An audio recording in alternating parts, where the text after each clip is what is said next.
নমস্কাৰ, আজ ভালে আছেনে? আৰু দেখিছেনে বৰাকেইটা ইমান ধুনীয়া ক্ৰাঞ্চি হৈছে।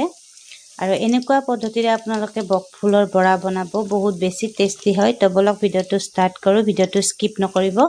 আৰু আজি লৈ আহিছোঁ মই বকফুলৰ বৰা।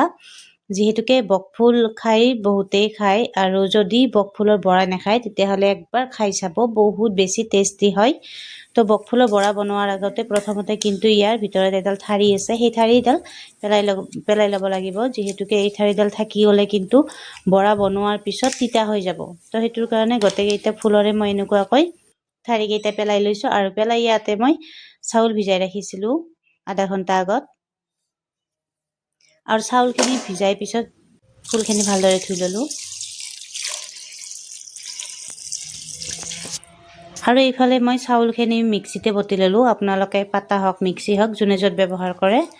আৰু মই এনেকুৱাকৈ মিক্সিত ব্যৱহাৰ কৰাৰ পিছত ধুনীয়া কৰি ঢালি ল'লোঁ। আৰু লৈ যিহেতুকে ফুল বহুত বেছি, তো সেইটোৰ কাৰণে চাউলৰ গুড়িও অকণমান বেছি দিছোঁ। আৰু এইফালে লৈ লৈছোঁ বেচন 1.5 চামুচ। আৰু এইফালে দি দিছোঁ নিমখ, হালধি,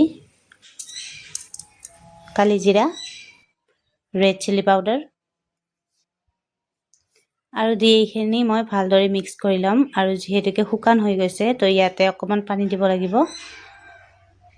আৰু পানীখিনি দি ভালদৰে মিক্স কৰি লৈছোঁ।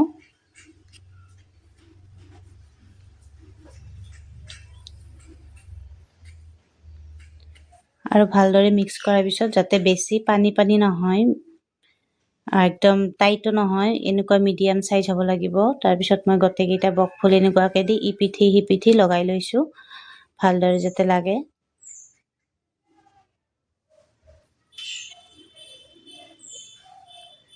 আৰু ধুনীয়া কৰি গোটেইকেইটা বকফুলে মই এনেকুৱাকৈ লগাই ল'লোঁ। আৰু লগাই লৈ এইফালে মই কেৰাহী গৰম হয়, যিহেতুকে কেৰাহীটো বহুত বেছি গৰম হৈ গৈছিল। কিন্তু বৰা বনাওঁতে আচলতে কেৰাহী বেছি গৰম কৰিব নালাগে, সদায় ল' ফ্লেমত থাকিব লাগে। তো এইফালে মই ল' ফ্লেম কৰি দিলোঁ। আৰু কৰি গোটেইকেইটা বৰাই মই এনেকুৱাকৈ ভালদৰে আৰু এবাৰ লগাই লৈছোঁ। গোটেইকেইটা বৰাই মই এনেকুৱাকৈ দি দিলোঁ।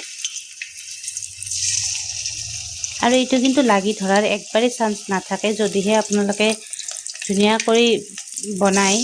মানে গেছটো কিন্তু হাই ফ্লেমত দিলে একবাৰে পুৰি যাব, কিন্তু কি নহ'ব, ভাল নহ'ব। সেইটোৰ কাৰণে সদায় ল' ফ্লেমত বনাব আপোনালোকে বৰা। তো এনেকুৱাকৈ ভালদৰে গোটেইখিনি তেল লগাই লৈছোঁ, অলপ ঘূৰাই দিছোঁ কেৰাহীটো। আৰু 2-3 মিনিটমান পিছত ভাজাৰ পিছতে এনেকুৱাকৈ একদম ধুনীয়া কৰি মানে উঠি গৈছে, দেখিছেনে? ইয়াতে কিন্তু কোনো লাগি ধৰা চান্স নাথাকে। আৰু যদি আপোনালোকে বকফুলৰ বৰা খাই পোৱা নাই, তেতিয়াহ'লে এনেকুৱাকৈ একবাৰ বকফুলৰ বৰা খাই চাব, বহুত বেছি টেষ্টি হয়। আৰু যদি মোৰ ভিডিঅ'টো ভাল লাগে তেতিয়াহ'লে প্লিজ শ্বেয়াৰ এটা কৰি দিব বুলি আশা কৰিলোঁ।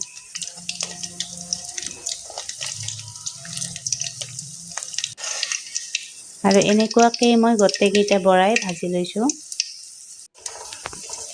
আৰু ক্ৰাঞ্চি, যিহেতুকে চাউলৰ গুড়ি আছে, তো সেইটোৰ কাৰণে ক্ৰাঞ্চি হয়। চাউলৰ গুড়ি অকণমান হ'লেও দিব। আৰু এনেকুৱাকৈ মই গোটেইকেইটা বৰা ভাজি ল'লোঁ। ধন্যবাদ মোৰ ভিডিঅ'টো শেষলৈ চোৱাৰ বাবে।